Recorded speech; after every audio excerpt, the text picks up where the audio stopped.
আমি কি করলাম বাবা, আমি কি করলাম? ভালো নেই আমার প্রাণের শহর কুমিল্লা, ভালো নেই কুমিল্লা সহ ফেনী, নোয়াখালী, বিভিন্ন অঞ্চলের মানুষ। এই বন্যা দুর্ঘটনায় মানুষ নিঃস্ব হয়ে গেছে। নিজের চোখের সামনে নিজের বাড়িঘর বন্যা স্রোতে ভেসে যাচ্ছে, কিছুই করতে পারতেছে না।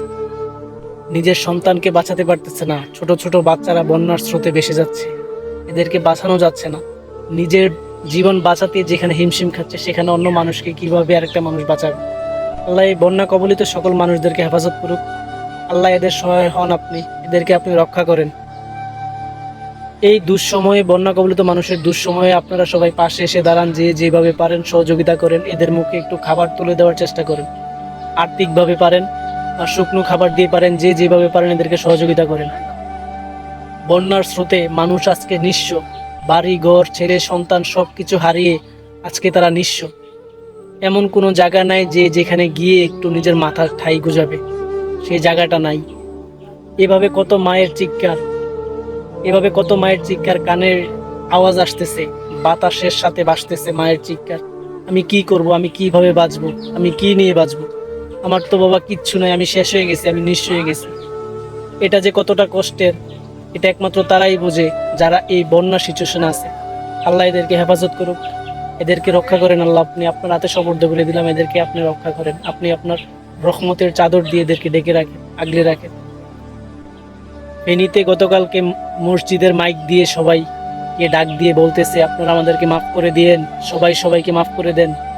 যদি কারোর সাথে কখনো অন্যায় করে থাকে কেউ, সবাইকে আপনারা মাফ করে দেন। এই বন্যা দুর্ঘটনায় হয়তো আজকে রাতেই মরে যেতে পারি।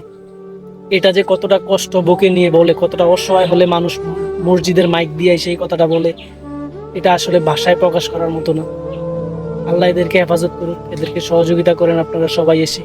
যারা এই ইন্ডিয়ার পানি, বর্ডারের পানি বাংলাদেশে ছাড়ছে, এদের বিচার করা হোক। এই যে এদেরকে আইনা আদালতের মাধ্যমে এদেরকে বিচার করা হোক। এদেরকে আল্লাহ গজব দিক, এদেরকে আইনের মাধ্যমে ধরে এনে এদেরকে শাস্তি দেওয়া হোক। এটা কোনো সাধারণ বিষয় না, এটা একটা রাজনৈতিক চাল আমি মনে করি।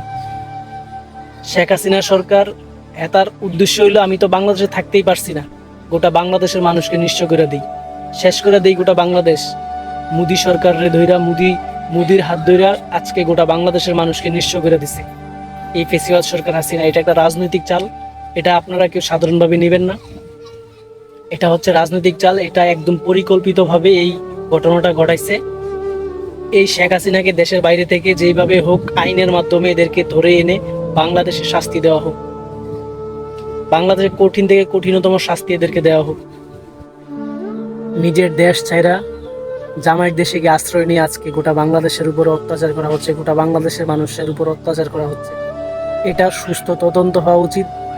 সুষ্ঠু তদন্তের মাধ্যমে এই হাসিনাকে দেশে এনে শাস্তি দেওয়া উচিত। এটা একদম পরিকল্পিতভাবে এই ঘটনাটা ঘটাইছে, এটা কোনো সাধারণ বিষয় না, এটাকে আপনারা সাধারণভাবে নেবেন না।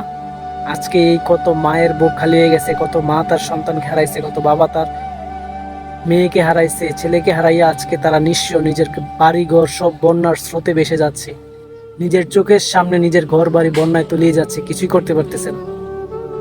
নিজের সন্তানকে হসপিটালে নিতে পারতেছে না, নিজের সন্তানকে হাত দিয়ে আগলে ধরে রাখতে পারতেছে না। সবাই বন্যা কবলিত মানুষদের জন্য দোয়া করবেন, সবাই দোয়া করেন এদেরকে যেন আল্লাহ হেফাজত করে। সবাই সবার জায়গা থেকে সহযোগিতা করেন ভাই, সবাই এগিয়ে আসেন এদের পাশে, এদের পাশে দাঁড়ান। ভালো থাকবেন সবাই, আল্লাহ হাফেজ।